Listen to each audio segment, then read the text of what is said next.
now listening to My Love for the Game podcast. Sacrifice, passion, your drive, what motivates you. You know, these are things that we sit here and talk about on My Love for the Game podcast. What wakes you up in the morning like, I love what I'm doing. And that's what My Love for the Game is all about. Loving what you do each and every day. Welcome back, people, to My Love for the Game podcast. I'm here with Kham and Mylo, longtime friend from Miami. And, we've been trying to do this podcast for a long time. But, with Rona going on and all these, just everything in the world that's going on, it's been hindering us. I haven't had my mics, it's been a minute. So, we're finally here. Appreciate you, letting me come through. And, always, man. Yeah, so you want to give people a little background, where you're from? Yeah. Well, first and foremost, thank you for having me on the show. I really like what you're doing here. As Mylo said, I'm Kham and Mylo, otherwise known as Kham. A lot of people call me. From Miami, Florida, born and raised here. It's my city. That's how me and Mylo crossed paths. And in that hoop community, growing up playing basketball, everyone knows everyone. And now it's just a pleasure to be on, man, and supporting your journey. And I respect everything you're doing. And it was an easy call for me to come on and join me on this. So yeah, let's get it going. Yes, sir. It's been weird, right? Hearing yourself talk back and stuff like that. It is weird, I'm not a natural with this, so I'm gonna give you my best shot. Good, bro. I'm still getting adjusted. When I first did my first 4 episodes, I was just like, when I played them back, I'm like, nah, that's not how I sound. But it's alright, we'll get used to it. But let's dive right deep into these topics, man. Let's do it. Remember I asked you earlier, how do you feel about the basketball world right now? Just NBA, overseas, college. How do you feel what kind of state it's in right now? Yeah, as you know, I'm a passionate basketball fan. Have been my whole life. Of course. We see you with the Mamba mentality shirt. Yeah. Shout out for the late great, Mamba. Shout out to my boy AI. I'm saying, some legends. So. Yeah, man, it's unfortunate what's going on in the world right now. Everybody's on the standstill, and specific to the basketball world. I'm like a lot of other people. I'm frustrated. Especially this season in particular. There's a lot of unknowns. That was going to be written as the season progressed, as playoffs came about. What was LeBron's legacy going to be after this year? Is it going to catapult? Is it going to stay stagnant? What was Russell and Harden going to do? Was Dame going to sneak into the playoffs, and what was he going to do? What were they going to do in LA? The Clippers. What was Kawhi about this year with Paul George? And on the Eastern Conference, what were we going to do with the Heat? Would the Sixers pull it together with Toronto? Forget Toronto, but Boston. Wow. They were tripped. They were trending. They the champs, though. Nah, man, I'm not high on the Raptors. I don't mean to offend anybody. Say something about that. No, I'm not high on the Raptors, but Boston. Jason Tatum figured it out, started killing everybody. So there's just a lot of questions to be answered that we can't get answers. So who's your top 4 in the East right now? My top 4. All right, if I'm being honest, I'll go Boston, number 1. And then Milwaukee, obviously, with Greek Freak. I said Boston because I think they're such a well-rounded team, from the wing play that they have with Tatum and JB, and of course Kemba at the head of it. Milwaukee, because they got the Freak, man, and nobody can stop them yet. And of course they're up there. And then I'll put the Heat. I think we got a good shot. I think we've proven, when we've been tested against some of the best teams in the NBA, we've rose to the occasion, knocked off Milwaukee every time we saw them. And we played really well against a lot of good teams. So I'll put the Heat there. And I guess 4, I'll put I'll creep. I'll actually put Indiana at 4. Over Toronto? I'm not high on. You're not high on Pascal? I like Fred? Pascal, but that's not my. Kyle? I don't know about those guys, man. Oh man, that's disrespectful. Quiet, let them boys up. I don't know, man. Boston. Not in this particular order though. Boston, Milwaukee, Heat, and Toronto. I think those. I don't think Philly's gonna creep in there. I don't know if Indiana's gonna, even with Oladipo back. I'm not sure if they can. Who knows? It'll be a good, but those. I'm not sleeping on. You can't ever count the champs out, no matter who it is. That's a good point. You can never count champs out. So good point. I might be a little biased too, but at the same time. Oh yeah. You've been to Toronto a few times. Yeah, but it works for them, and it's like. Okay. But that's a good look. All right, so let's go to the West Coast now. Who you see coming out top 4 of the West? West Coast, I got the Lakers at number 1, Clippers number 2. Okay. Then I like in that third spot, I think the next most dangerous team would be, I think Houston. I think just because of firepower, they're a little undersized, but they got the reigning MVP, they got the Brody. So I got to go Houston and what they have potential to do. And then 4 seed, I think I like. You know what? I like. Honestly, if Dame and them boys can get in the playoffs, I like that. Think that's your sleeper? I think that's my sleeper because we know what Dame could do in the playoffs. Whiteside when he's healthy and giving the effort, they got a really good team. And of course, CJ. So if they're there, I think they can be a real sleeper. They can creep in the playoffs. Yeah, they're far behind. It's gonna be interesting to see what Adam Silver does these next few weeks in regards of like who makes the playoffs. If they're gonna go straight to the playoffs, if they're gonna finish out the regular season. That's so true. So we have no idea it's gonna happen. But and then if not Portland or Dallas is right there, right? Was Dallas? I think they're on so. that I would have to spot. look at the standings. Yeah, I gotta look at the standings again. I like what Luka can do. So yeah, because that's where I'm at too. Like Lakers, Clippers. What'd you say again? I said Houston at 3. Houston at 3. Who else is creeping up? You got a lot of middle of the pack teams over there, like Utah. You got that's who is a little sleeper for me. Utah. I mean, I'll never count Pop out, so Pop. I can never count out San Antonio. Got Memphis in there. They squeeze in there. Yeah, it's always a dogfight in the West. It's crazy. But it'll be interesting, man. I'm excited to see if they bring man. it back in June, because I'm gonna be locked in the TV with no fans and all that. I'm watching, don't care. Yeah, me too. I don't know why people were like, nah, I don't want to watch without fans. They crazy, bro. I just want to watch basketball. I'll be locked in, man. What? And you'll get another element to the game that we never seen. Because you can hear everything that's going on. That's probably going to be the dopest part about it. And as you know, some guys perform differently, when fans aren't there, like in open gyms, right? If it feels like an open gym, who knows how games change, how comfort levels change. People are not thinking about that there, that comfort level. When you're playing in the NBA gym and nobody's there, some people show out and they never show that out when the bright lights come on. We'll see. When the crowd is. So that's going to be interesting. I got to bring that back. Uh-huh. I got a question for you, man. What's up? How you feel about The Last Dance and who's your The GOAT? Last Dance. That's probably one of the greatest documentaries I've ever seen in my life. Hands down. Hands down. And that's another reason why I'm just people are asking me oh, what's your major? Why did you choose film? And I'm just this is one of the main reasons. Being able to create something like this with sports and just in general, whatever it is, but giving that different perspective of what you thought it was, but then when you actually get in behind the scenes and see what's really going on. Wow. And the way they set it up from the score of it, the music and just how they set it up with the different interviews and everything flowed perfectly. And you know us, we weren't alive at that time. Well, we were alive for a little bit of it. Babies, but exactly. We didn't know anything like that. So so we needed that. We needed that behind the scenes. Dennis Rodman, my goal. That's that's his my goal. Dennis Rodman, man. Dennis is I think they did a 30 or E60 on him, and that was some craziness. He was a wild boy. I remember when he was on the Pistons documentary. Yeah. Remember that one? Yeah. The Bad Boys. The Bad Boys. Dennis Rodman. Hey, definition of separating work and play, man. So for real, he's work hard, play hard. Dennis Rodman. As soon as he steps off that court, he's a different animal. Yeah. When he gets on there, he's another. He's a freak, man. Yeah, bro. But I feel like that was a great documentary. I can't wait till they come out with the Kobe one, and when they come out with the Warriors and the Spurs, all these different ones. I feel like they should.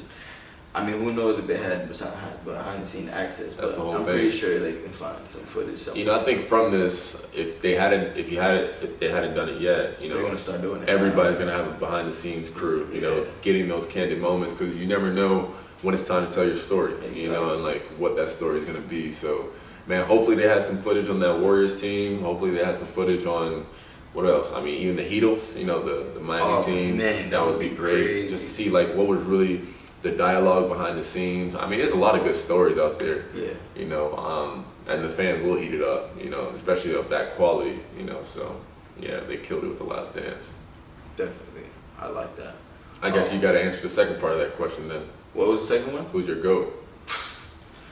My GOAT. All right, if we're talking about just pure impact for me in my life and what I feel like, you know, I would say AI. Just AI. Because just the way he changed the culture for me in my eyes, and just let him hear it. Things that weren't being done at the time. He was out there. He's being his own man. He didn't care about the rules. He just, went out there. Not saying kids, you shouldn't follow the rules, but I feel like if you have your own vision and you're doing something positive and you're not hurting nobody, and you want to, express yourself in other ways, why not do it? And he was himself in any type of way. And at the end of the day, he's a humble person. Like, nobody can say he's a bad human being. On and off the court, he did what he had to do. And he just was put in situations, situational things he couldn't control. You know what I'm saying? He made the best, I feel like, out of the situations he was in. He ain't perfect. Obviously, you've seen his documentary. Right. So, but any human being, you know what I'm saying? We're all not going to ever be perfect. And I feel like as an athlete, especially NBA, like NFL, NHL, MLB, like they put you at this such hiatus and like high status that you can't mess up one time. You know what I'm saying? Like if you mess up, then the whole world ends and you're just like, oh, look at that, this horrible person. But I feel like if you've been an athlete or you've played any type of sports, or you realize, like, things happen, people make mistakes, yada, yada, yada, but at the end of the day, just stay true to yourself. And that's why I really feel like AI is my GOAT, because he stayed true to himself 100%. No matter what situation he was in. So yeah, man, I love AI for everything you just said. If you're talking like the most influential players on basketball culture and just about the game of basketball, it's hard not to put AI in that one or two slot. Like, of course Jordan had his influence on the game, but as far as strictly influence, and I'm not even saying like what happened as far as them as a player. I mean, AI was he's all time as a player, but his strictly his influence on the game. I don't know if anyone's had more influence on the game. You can debate that he's had the most influence on the game is what I'm saying. And like, from every great ball handler today saying who was your inspiration for how you handle the ball, saying I watched AI, how he invented like, Kyrie talks about it all the time. So that shift with the crossover, what I'm talking about, like when people like are really, that movement, with the handle, like AI was the originator of that, what I'm saying? It's fluid, the fluidity. And then just that, and like you said, just that audacity just to be himself, and I think you were talking about before on one of your posts was how stereotypes may affect, how people go about their day-to-day life. And like what you just said, if you're doing something positive and, you're doing it in your own way, no one can tell you how to do it. No one's opinion of how you do what you do should really, matter to how you carry yourself. What I'm saying? Maybe I didn't articulate that well, but I just liked how he was like authentically himself. He liked what he liked. He was who he was, and his impact was, like I said, second to no one. So yeah, I like that. It's crazy, man. So since we're on the topic of influential, so remember I asked you earlier. Give me your top five. Top five. Do you want to do all time, or do you want to do top five like currently? We'll do current from 2000 till 2000. I like this talk, so I'll do both actually. So you want top five from 2000 to 2020, or from 2010 to 2020, or what are we counting as current? Okay. I mean, I was gonna say current as active. Active? Okay, we'll do top five active, and then all we'll do time. top five all time. Okay. All right. So you go first. You do your first top five active, I'll do my top five active, and then we'll do top five all time. All right, bet. So my top five active right now. Number one is LeBron. For me, no single player can do the most with the least for me than LeBron. As he ages, of course, guys, and what they can do, they're creeping up on his crown.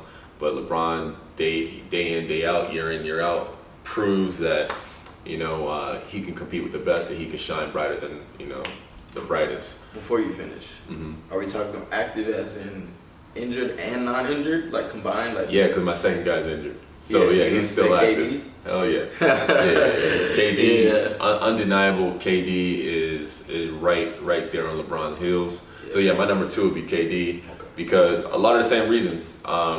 KD's arguably one of the most skilled guys in the league, and he's doing it at a size that we've never seen before. We've never seen a 7-footer move like that. And I'm calling him 7-footer because, shit, he might be a 7-footer, but the way that he moves is guard-like. You know, it's 6'3" it's 6'1" and like that skill set from the handle to, you know, his ability to hit off-balance shots.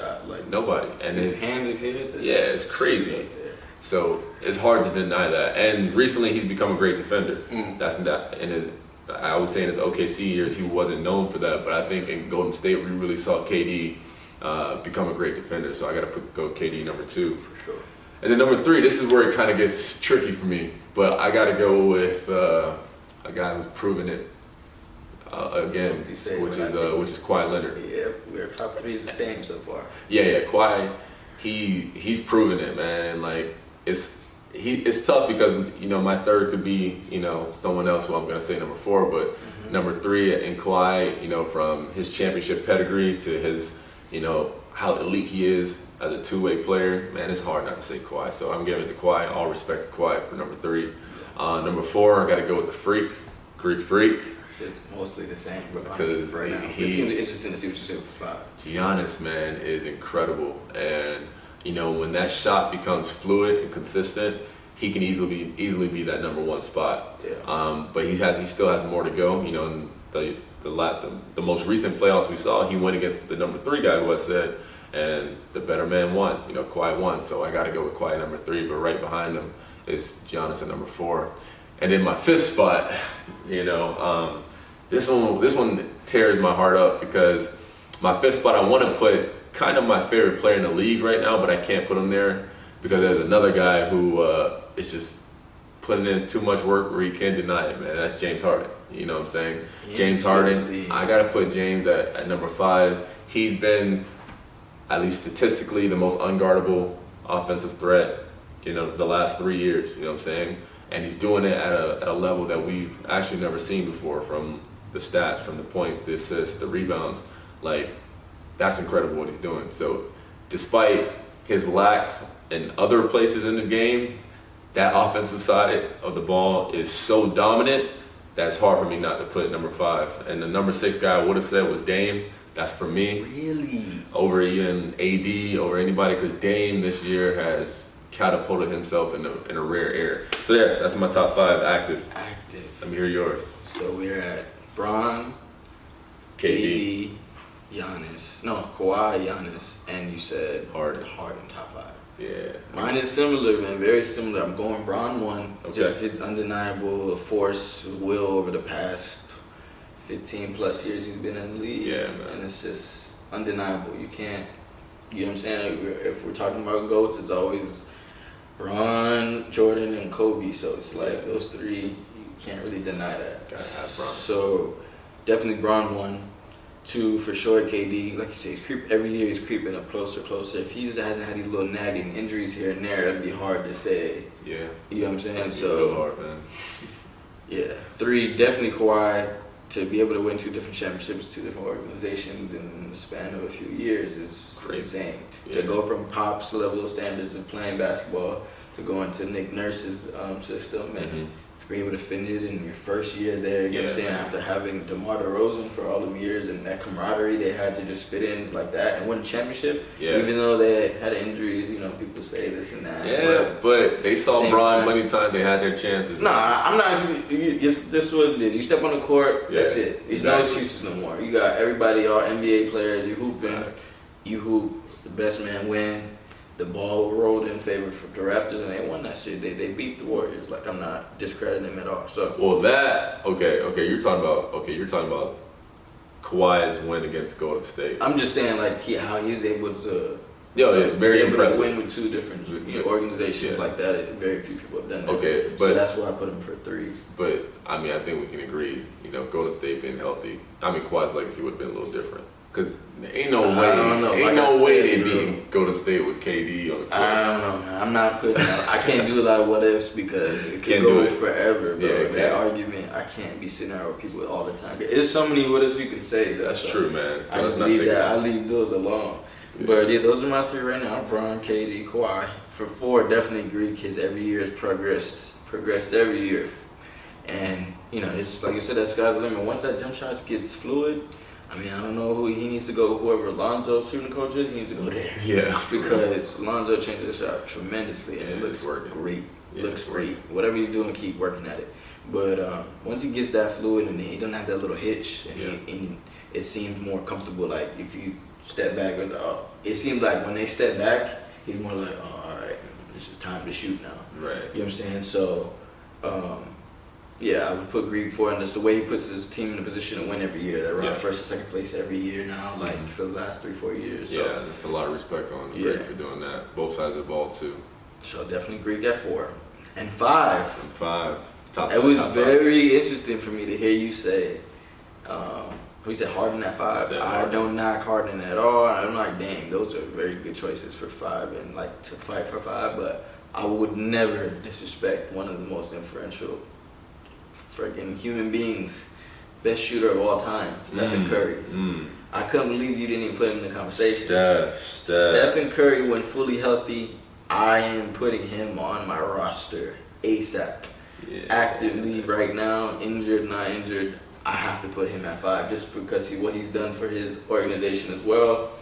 He's won it. Obviously, he's had help, you know what I'm saying, but nobody's won by themselves. You know what I'm saying? It's crazy. Arguably the best shooter of all time. Yeah. Even Ray Allen and Reggie are saying it. You know what I'm saying? If those two top shooters are saying he's the best, like we can't really argue that. And so to put that on your team, I just feel like you have a 90% chance to win every game. You know what? You know, I agree with you. And like I apologize to Steph for if he ever hears this because I know in evaluating that, it's hard to deny that. Like, you know what I'm saying? Like, I couldn't not put him healthy right now. Healthy, everybody healthy. You gotta go Steph. Top 5. Gotta go Steph in the top 5. And I was thinking, who do you take out of my top 5? And I would take out Harden because Steph, undeniable. Yeah. Well, my only knock on Steph, man, is this. You know, I'm just gonna say it. It's kind of a knock on Harden too. You know, is that playoff situation? And here's what I'm saying about Steph. You know, moments matter. You know, and especially when because Steph is now getting into that conversation on greatest of all time, right? And when I say greatest of all time, I'm not talking about top 5. I'm talking about there's a long list of the greats. You know, from 1 to 20. You know, he's in that 1 to 20 range based on body of work. However, with this conversation about who's the greatest of all time, moments matter. You know what I'm saying? The moment of LeBron coming back from 3-1. You know what I'm saying? Jordan's moments of being undeniable and those closing moments to win those 6 rings. You know, all the greats have their moments. Steph, I don't think has had a moment. My point being, when it matters the most in those finals performances, they have not been up to par. You know, we saw. You know, it sucks to say that a part of your history is a guy. Are you talking about just finals, or are you saying the whole playoff experience? I'm talking about primarily the finals. I'm talking about. Okay, because I was gonna say that he's had probably one of the most memorable games. That game against OKC. Oh yeah, the whole series against OKC to rally back from 3-1. Yeah, him and Clay did their thing. But when I'm talking about the moment, because like let's look at 2011 when LeBron had his greatest choke, right? Mm-hmm. Up until that finals performance, LeBron was the MVP that we know he was. LeBron was dominant against Chicago, against Indiana, like whoever we matched up against that year. LeBron was amazing. He goes to 2011 and he crumbles. He becomes a shell of himself for whatever, and that wasn't a talent thing, that was a mental thing. So whatever he was going through really, you know, crippled his ability mentally. I think in the finals for Steph is a similar situation where, I mean, he has all the talent in the world, but what's stopping you from taking to that next level in the finals? Dellavedova that one year. For someone to say that Dellavedova locked you up, that's not a good look. Mm-hmm. For him to be as absent as he's been, I believe, in a lot of the finals performances, even as they win, is something that I can't give him like a green light that he's had those moments yet. So he has plenty of time to show that, but he needs those Harden moments. To Steph, Harden even had that moment yet. You get what I'm saying? Harden to put him over Steph in that aspect of like all time right now, it'd be hard to because he hasn't really had that moment because of Steph and them. Yeah, that's true. And Harden's come close, but Harden's folded more than anybody in the playoffs. So I mean, that's why I would say the same thing about Chris Paul. Imagine Chris Paul had those moments where like we could say the same thing if Chris Paul was in different situations. CP is a different story to me, man. Because I'm revising my top 5 to put Steph in at number 5 over Harden because I agree with you. But I think CP has just had an injury bug, which has stopped him from having his moments. Because I remember that series he had with San Antonio. Yeah. He was playing some of the best ball I've seen. Yeah. And then he goes on. He gets hurt that final won game. That series, though. They beat San Antonio, but he gets hurt in that series. And the next series is against Houston, which you got to cripple Chris Paul, right? Yeah. He's not himself. We saw them up 3-2 against Golden State with KD, and Chris Paul pulls his hammy. Who knows what could have happened in like the last 2 games? The game 7 with Chris Paul out though. It was crazy. It was one game away from 5. So CP isn't quite he's not lacking the moment like Harden and Steph are. I think CP has proven himself in the playoffs. He's just been unfortunate with that injury bug. But I think those two still have a lot of time to prove themselves in the playoffs. And between Steph and Harden, I gotta give the notch to the edge to Steph. So yeah, I agree with you. Yeah, like I said, it's hard because like I said, Dame, Harden's right there. Like with Dame, he's so tough. Dame is my favorite player. And like right now, my active favorite player is Kyrie. So it's like I'd be hard not to put him right there at 5 sometimes. But Kyrie, I got some thoughts on Kyrie too. It's hard not to put him in there, but Kyrie's gifted, man. He's gifted. That's what I'm saying. He's my favorite player active right now. But like, it's hard for me to put him in that top 5 right there. I can't put Kyrie there because, and I honestly can't put Kyrie over Dame because here's why. I think skill-wise, Kyrie to me is the most skilled player of this generation. Yeah. Like maybe ever, but like other guys have had different skills for their position. But Kyrie's one of the most left hand, right hand, finishes, shot making ability. And like even if you ask his peers, people who've been on the court with Kyrie, they say similar things. Like if you're feared by your peers they're scared to guard you. Yeah, you know you're that guy. Yeah, it's incredible. I mean, Kyrie has all the skill. He's brilliant, right? But it's something to say for like your body of work when you're the main guy. You know what I'm saying? Here's why I put Dame over Kyrie, because when Dane has been the main guy for a long time, and Dane has battled and Dame has achieved in that role. Again, achieved not being that he's won an NBA championship, but he's advanced throughout the playoffs and had big moments. Knocked out by who every single time? And he was knocked out by Steph. And Steph has been that man. Steph has definitely been that man. And not that Dame was not giving Steph 40 back. Those giving each other 40. But I'm just saying, like, if we're going off of wins and losses, but I get what you mean. Dame is right there. But like, it's so hard. That's look why at Kyrie though. Sometimes I don't like these convos because it's so many people you can plug in right there. The league has gotten so much better. You can plug so much. Like even right now, I would honestly say, with all my heart, that Luka is messing with them right now. Luka is in that category right now. Yeah, Luka's right there. You know what I'm saying? He's young boy, but and you can say that about Luka right now when he talk about Dame, Kyrie. And Steph, you can say that. Another one, because just last year he was the MVP candidate, Paul George. And I think the thing with all these guys, any given night, they can be the best player on the court, even among other players that are ranked higher than them on this list that we're talking about. Like any given night, Paul George could be the best player on that Clippers team. Of course, we know Kawhi can. Any given night, Dame can outshoot Steph. Steph can outshoot Dame. Kyrie can go off on anybody. This is a hard list, It's just a moment about whose day is it that day? Yeah. Really, really, it's tough, man. It's tough. Good topic though. Good topic. It is. All right. Do you still want to do the all time? All time? Yeah. Let's jump into it. All right. So I'll go first this time. Here's how I like to paint this one, because I was talking with my brother about this. It's the same question. It's who's your Mount Rushmore of basketball. Now Mount Rushmore I believe is 4, but just for I don't know. That's Siri don't know either. Yeah, Siri don't know. But for the sake of basketball, we're gonna do a 5-person Mount Rushmore. Okay. It's 5 people on the court on your team, so you're 5-person Mount Rushmore. You can start off this one. Yeah, this is kind of tough, man. I mean, we're gonna get so much backlash. No matter who we put there, we're gonna get so much backlash. They're gonna kill us. It is. You can do it in order or no order? No order. I can't do it in order. Gotcha. I can't do it in order. Gotcha. So no order. Jordan, Bron, Kobe. Top 3. Not really in order, but definitely they have to be there. those are non-perishables. You cannot not have them in there. You know what I'm saying? Like, now we're on year 5. Let's see what you got. Sounds good. So, yeah, my top 5 all time, my Mount Rushmore will be Jordan. And Is this in order or is just... No, not in order. Right. Not in order. I won't do that either. So, Jordan, and again, I'm going to get some people upset too. So, Jordan and LeBron, got to have those 2 for me. Those are the 2 I have to have. Then I'm going Kareem. Then I'm also going Shaquille O'Neal. And then at 5, I'm going Magic Johnson. Ooh, I can't believe it. Being out, because I think everything you get in Kobe is encompassed in Jordan. Of course, Kobe is his own beast, right?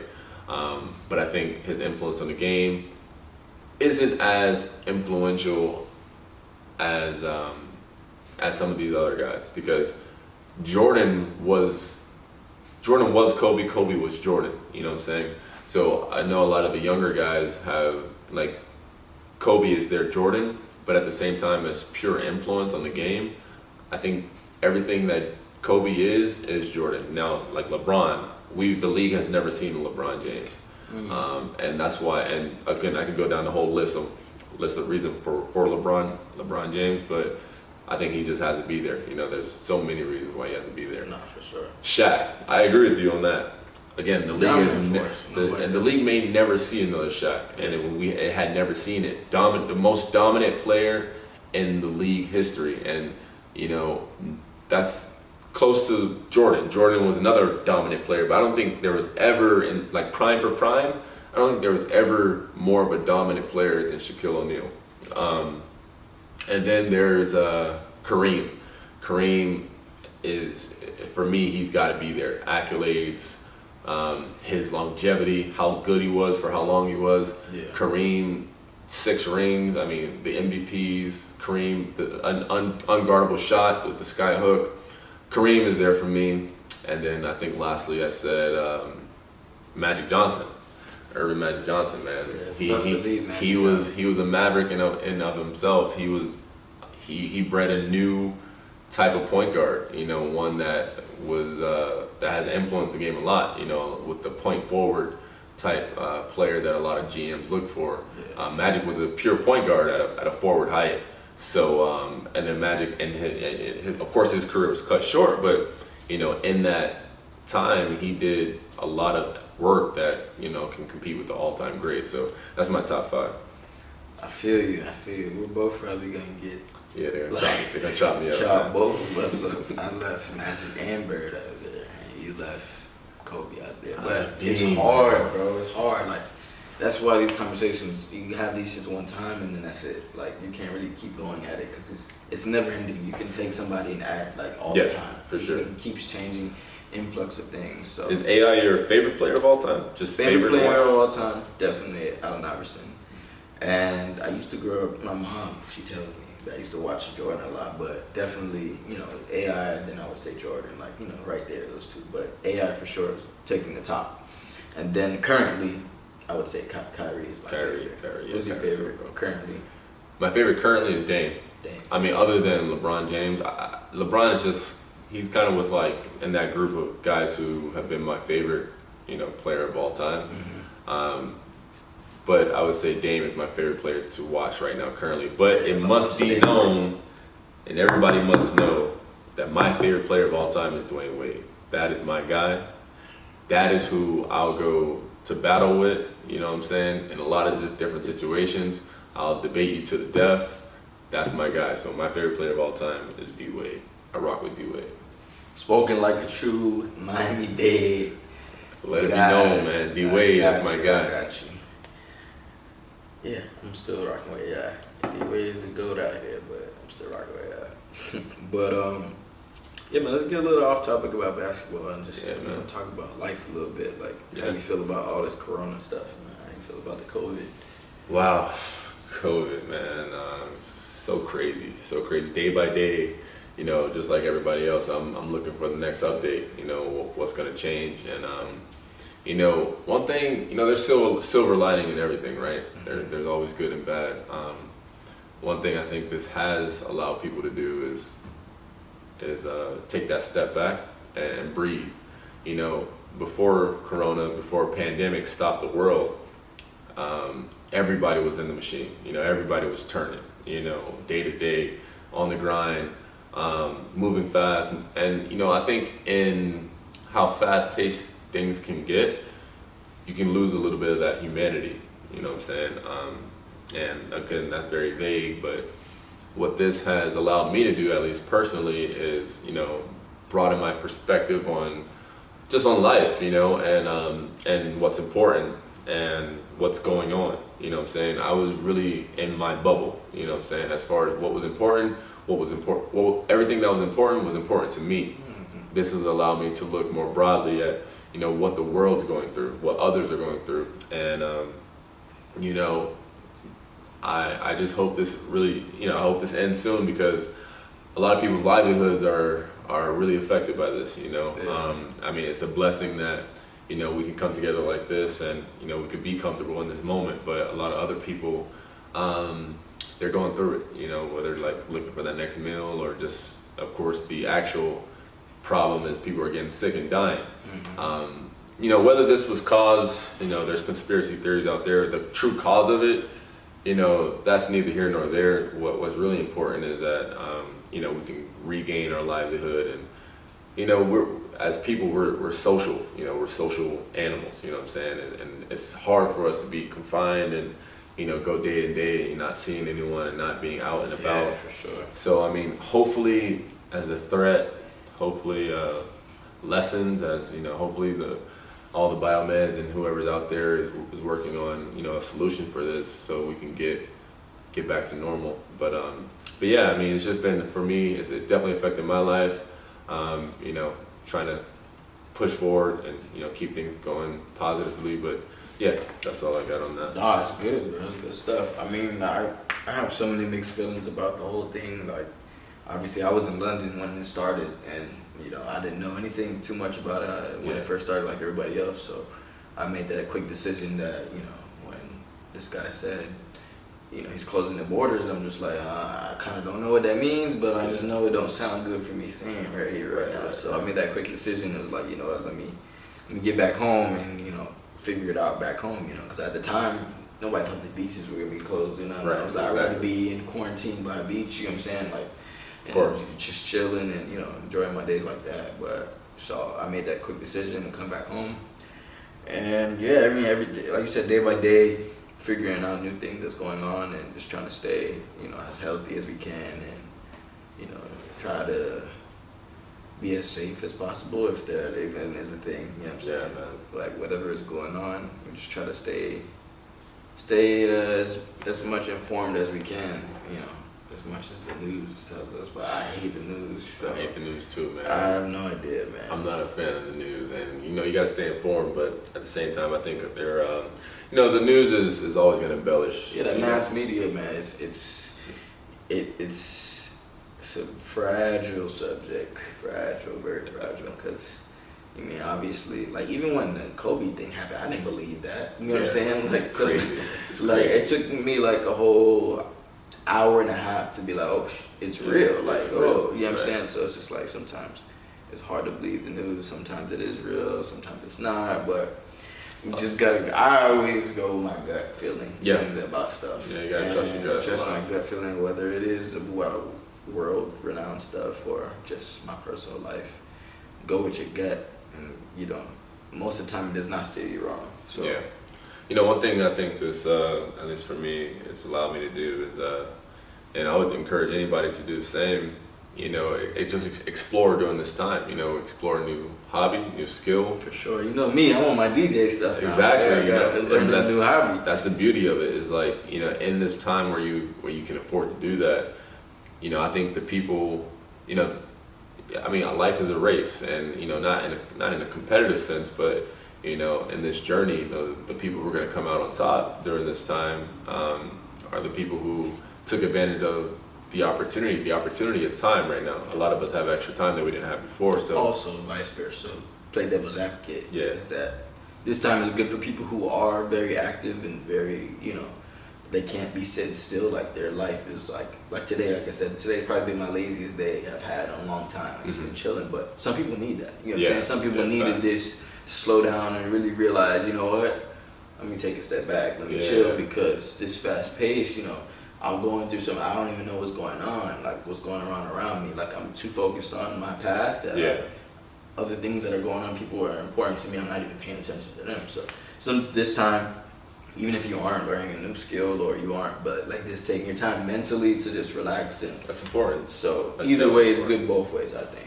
Yeah, you know, no, definitely. That's super important. That mental recharge, and that just, you know, that place you can find a peace. You know, peace and mental health is very important, and you know, rest can do a lot. So you know, definitely value that rest. So I feel you on that. Yeah, for sure. So we'll wrap it up with, let's see, what was one of these other questions I had here for you? I mean, we can go back to basketball. Why not? What do you feel like are some of the biggest challenges you've had, you know, in the basketball world for yourself personally? Personally, wow, that's a good question.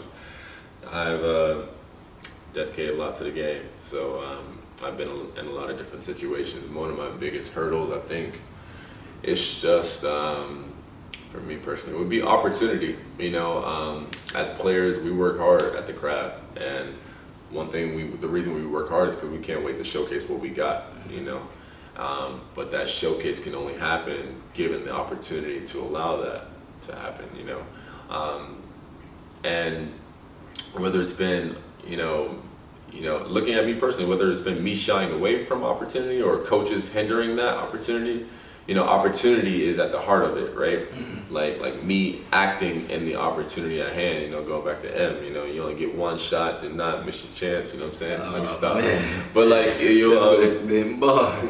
you know, just you know, taking advantage of opportunity, but also just being presented with opportunity to really do and showcase what you got. Like, as you know what I'm saying? Look at anybody in the NBA, you put them in an open gym and give them the ultimate green light, you'll see a guy that's not familiar. You know what I'm saying? Like, Oh, for sure. I mean, for a lot of the guys, you know what they can do, but like you take the 12th man on the roster, you put him in an open gym, you'll see how brilliant See why he's there. he is. You know what I'm saying? All the skill that he has. But that's just about opportunity, right? That's about opportunity and green light. That's hard to find in the game sometimes, you know. So, and every situation is different. Every team is different. Every dynamic is different. So, me, it's just been about making the most of that opportunity. And, you know, that's kind of how I've tried to, you know, progress in the game of, you know, not being too afraid to show what I got. You know, growing up, you know, I guess here in Miami, the hoop community, everybody knows what's going on, but everyone's it's a big global competition, you know, here in Miami, like who's doing what, you know, your name, his stats. And I was definitely caught up in it, you know what I'm saying? And in a good way. I think competition is always, you know, great. I think competition breeds a lot of positive things. And one thing I knew I needed was the opportunity to really showcase what I can do. I think that mostly came in my high school years at Ransom when you know, we had a really good team over there. And you know, one of the proudest moments in my life was and I mean, I'm pretty sure you know how important people take this, is like the all-day team, right? Yeah. I mean, that's something that I remember as a freshman, as an 8th grader, I circled that as something like a dream of mine to do that.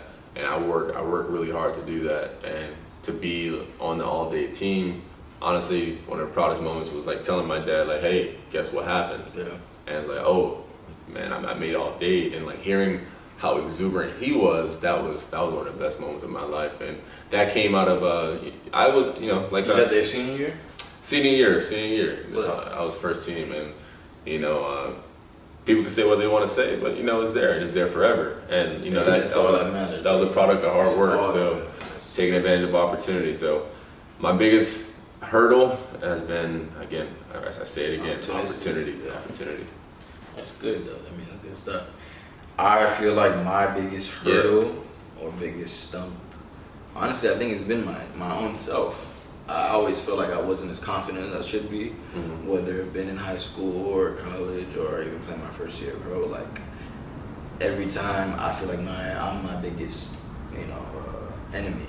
I always, for some reason, when I try to put myself down a little bit or be like because I just always know what the basketball community is. You know what I'm saying? In the sense of like, you know what the high level is. Obviously, the highest level is NBA. Then you have your league and pro. Like, there's just levels to different things. Yeah. But to the average person, they don't understand that. Yeah. So when you talk to people about like, you know, the situation you're in and where you want to be and stuff like that, and then you feel like, you know, to them you're like, damn, you're doing a lot. Like, it looks like you, but to yourself it doesn't feel like it because you're not really in that specific spot where you feel like it's a reputable league or it's a reputable conference and things like that. And you're just like, yeah, I'm doing good, but I feel like it's not really validated. You know what I'm saying? So I always felt like I was always hard on myself. Even if I did good, I'd be like, it's not validated because I didn't play in a specific league or specific. Because you know how the hoop community exactly. is. Gotcha. And like, the average person doesn't understand that, and so they'll just assume like, you know, oh, you're doing great. Like, I mean, yeah, I'm doing good, but I feel like it wouldn't be validated in the hoop community because it's not at the specific. So I'd always like, no matter how good I did, I always put myself down. Yeah. So I feel like that's my biggest like knock on one of those. That and puberty, because I didn't grow. Man. I was looking at old footage the other day. I saw that footage, my mom showed me. She showed me some old film in high school. I was like, wait, bro, it was insane. And I'm just like, in my mind, I wasn't that small. You know what I'm saying? Like I couldn't see myself like that. If I looked in the mirror, I would feel like I am now. You know what I'm saying? But yeah, like when you look back, and it's just like I was really trying to do my best plan. But then I was looking at actual film like the whole time, and I really wasn't really doing nothing. I was just out there. You know what I'm saying? Yeah. So it's just like, just having that confidence, and every year growing. Growing. Confidence is huge. Yeah, to any kids listening or any player in general who's watching, like the only way you gain confidence like that is failing. You know what I'm saying? It's failing, or you know, taking that opportunity and just running with it. And not being afraid of that specific moment. Even if you are afraid of a moment, learn from that and be like, I don't want to feel this ever again. And, you know, take that leap of faith next time and take that shot. You know what I'm saying? On that film, I was just, like, giving the ball up. Like, I can see in my, like, the fear in my eyes that I didn't want to shoot. I didn't want to, like, be aggressive because for whatever the reason, I felt too small. I felt like a coach was going to say something if I shot the ball. Like, it was too many, like, little things. And I was just basically down on myself, because nobody's gonna be mad at you. You take a shot and you make it. You know what I'm saying? But shoot it, playing with confidence is the biggest thing. And my biggest knock, I think, was growing up was not playing with confidence. I know.